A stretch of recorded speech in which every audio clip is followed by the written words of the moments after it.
این دریا در این دریا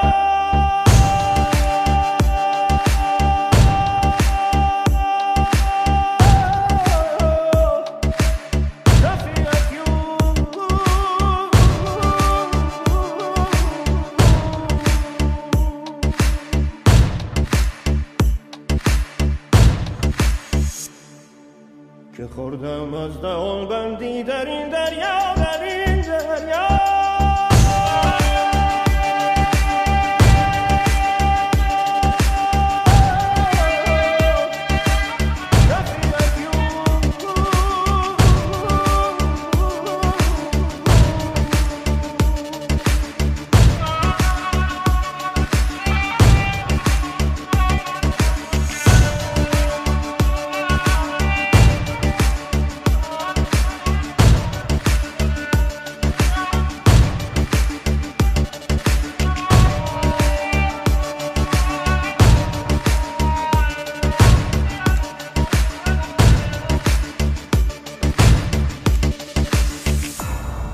که خوردم از دهان بندی در این دریا در این دریا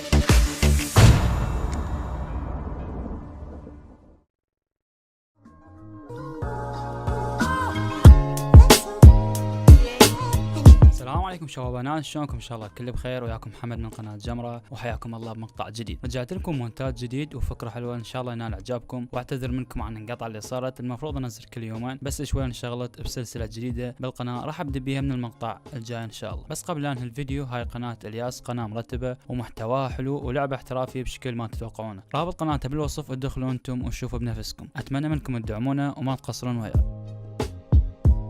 خليكم مع اخر مقطعين نزلت من قناتي، لا تنسون اللايك وتعليق حلو مثلكم، وتشتركون وياي اذا اول مره تدخل القناتي. سلام.